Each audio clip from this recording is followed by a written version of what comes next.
High বন্ধুরা, তোমরা কেমন আছো? নিশ্চয়ই ভালো আছো।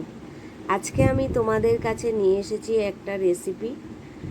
এই রেসিপিটা তোমরা একবার করে খেয়ে দেখো, অবশ্যই ভালো লাগবে। পটলের রেসিপি, পটলের ঝোল, পটলের দোলমা, পটলের কোরমা, পটল তেল, পটল দই, এসব তো তোমরা অনেকেই খেয়েছো, কিন্তু এই রেসিপিটা পটলের মনে হয় তোমরা কেউ খাওনি।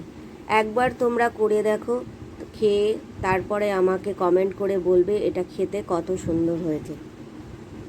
প্রথমে আমার কাছে যে 4-5টা পটল ছিল, সেই পটলগুলোর খোসা ছাড়িয়ে নিয়ে তারপরে আমি এগুলোকে ডুমো ডুমো করে কেটে নিয়েছি।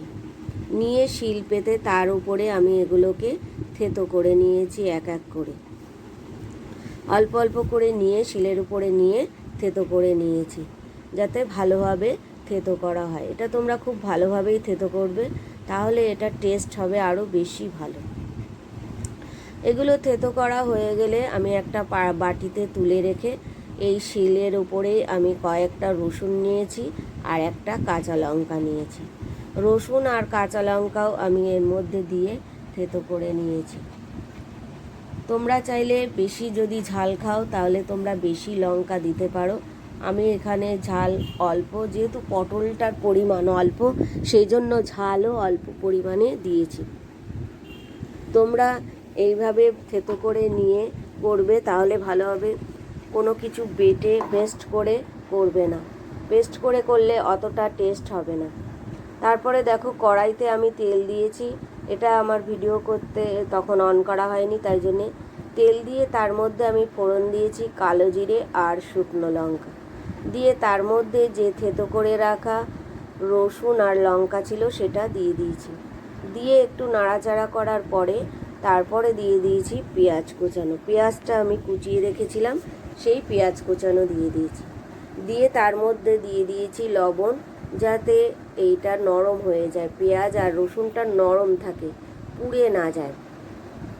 এবার এটা নাড়াচাড়া করার পরে তারপরে আমার যে পটলটা ছিল থেতো করা, সেই পটলটা আমি এর মধ্যে দিয়ে দিয়েছি। দিয়ে তারপরে এটাকে আমি ভালো করে নাড়াচাড়া করে নিয়েছি। এটা অনেকক্ষণ ধরেই নাড়তে হবে, সফট হওয়ার জন্যে ভাজা ভাজা করতে হবে। দেখো, একটা ভাজা ভাজা হয়ে গেছে। এটা নাড়াচাড়া করে তারপরে এর মধ্যে তোমরা অল্প পরিমাণে জল দিয়ে দিতে পারো। অল্প পরিমাণে জল দিয়ে এটা ঢেকে দিলে এটা খুবই ভালো হবে।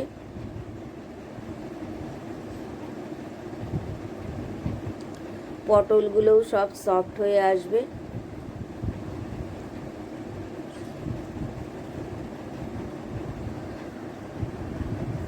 তারপরে এর মধ্যে আমি দিয়ে দিয়েছি হলুদটা দিয়ে তারপরে আবার নাড়াচাড়া করতে হবে। আর একটু জল লাগলে তারপরে দিলে ভালো হয় জল। এটা সফট করার জন্যে অল্প অল্প বারবার একটু জল দিয়ে দিয়ে ঢেকে দিয়ে করলে খুবই ভালো হবে খেতে। আমি এর মধ্যে আবার অল্প পরিমাণে জল দিয়েছি, দিয়ে ঢেকে দিয়েছি। দিয়ে আবার কিছুক্ষণ পরে ঢাকা খুলে নিয়েছি। দেখতেই পাচ্ছ এটা কি সুন্দর ভাজা ভাজা আর নরম, একদমই নরম হয়ে গেছে। তারপরে আমি কিছুটা চিংড়ি মাছ আমি জাল দিয়েছিলাম, জাল দিয়ে রেখে এর মধ্যে দেব বলে নুন হলুদ দিয়ে জাল দিয়েছিলাম। তারপরে এই চিংড়ি মাছগুলো আমি এর মধ্যে দিয়ে দিয়েছি, দিয়ে এটা নাড়াচাড়া করে তারপরে আবার ঢেকে দিয়েছি, যাতে চিংড়ি মাছগুলো সফট হয়ে আসে। এমনি সেদ্ধ করলে চিংড়ি মাছের মধ্যে নুন হলুদ দিয়ে যেহেতু সেদ্ধ করে নিয়েছি, সেই জন্যে এতে নুন হলুদ দেওয়ার কোনো প্রয়োজন নেই। আর তারপরে আমি অল্প পরিমাণে চিনি দিয়েছি। যারা মিষ্টি খেতে পছন্দ করো তারা অবশ্যই চিনি দেবে। দিয়ে তারপরে আবার ঢেকে দিয়েছি, যাতে এটা ভালো পরিমাণে মিক্সড হয়ে যায়, চিনিটাও মিশে যায় এর মধ্যে। তারপরে দেখো, এটা হয়ে গেছে আমার এই রেসিপিটা।